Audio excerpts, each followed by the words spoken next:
Hi everyone, this is Dennis, and you're watching the channel regarding the Vedas or the Vedic knowledge. The word Veda stands for the initial knowledge that was ever given to humanity.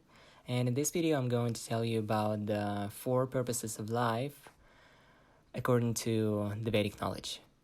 So before I begin, I would like to tell you that most of us set the goals for life mostly under the influence of the either the comfort for the mind or the body, and the disadvantage of us doing so is that mostly we would get either a temporary comfort, which would lead us eventually to the dissatisfaction, or if we get the comfort, we would enjoy it to some extent, and then would be eventually dissatisfied. So basically, in the terms of the four goals concept, the advantage of this theory is that it unites the interests of both the body and the soul. These principles are the dharma, artha, kama, and moksha.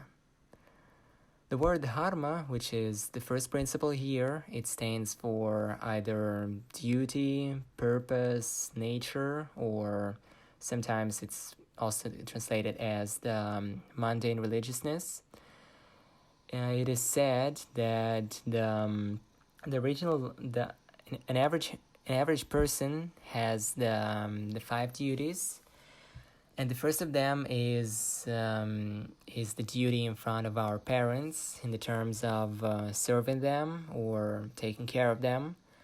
And then we also have the duty in front of our ancestors, which means continuing the legacy or the next generation. Then we have the duty in front of the teachers or the masters in the terms of not to spoil the knowledge that we're given. And here we also have the principle of satya, the first principle of yoga, which stands for the truthfulness. Then we have the duty in front of other living creatures in the terms of the charity or taking care of others. Then we have the duty in front of the gods in the terms of the right usage of the resources.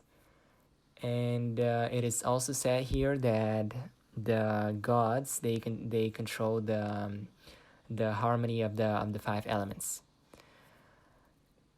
In the terms of the Vedas, they say that those who understood the highest knowledge, all those five duties, they all boil down to serving the god. The next principle is artha, which stands for the wealth or prosperity.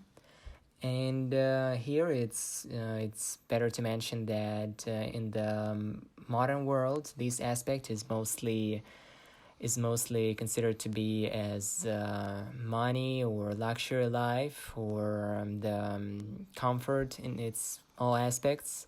But in the terms of the Vedas, the true artha is considered to be the healthy environment, healthy relationships with others, also healthy food, clean air, the health, day and night balance, work and leisure time balance, as well as the healthy relationships with yourself and with the others.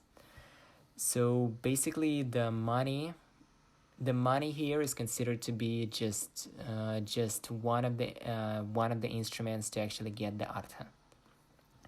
The next principle is kama, which means lust or desires. And in the Western world, there is a famous Vedic scripture which is called the Kama Sutra, and it means Kama is desires, and Sutra means the aphorisms.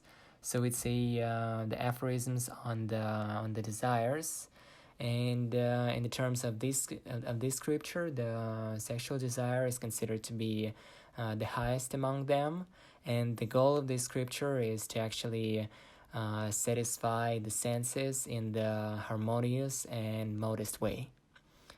The karma in the scales of those four purposes, they also say that karma should not go beyond the artha, and at the same time the dharma should not contradict the artha.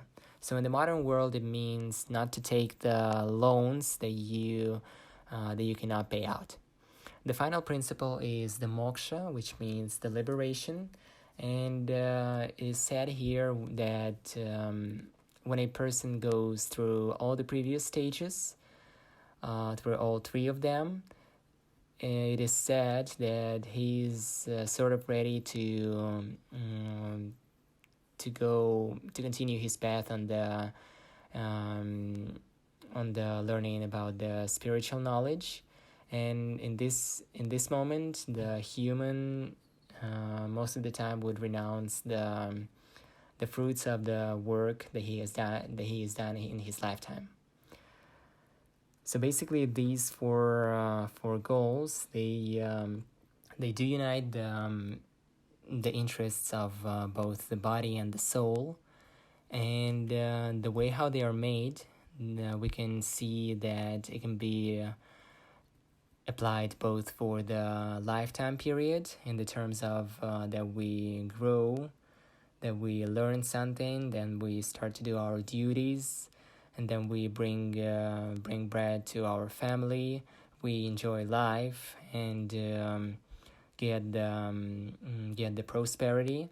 And also in the terms of a day and night, we when we wake up into the morning routine, we then start to do our duties, which lead to some prosperity or the income that we earn. And later, by the evening, when we have some leisure time, we can enjoy that time, satisfying our desires, and then the next day, being satisfied, we can continue doing our dharma. So basically, that's all that I wanted to say about the four purposes. See you next time in my next videos, and thank you for watching and listening to this. Goodbye.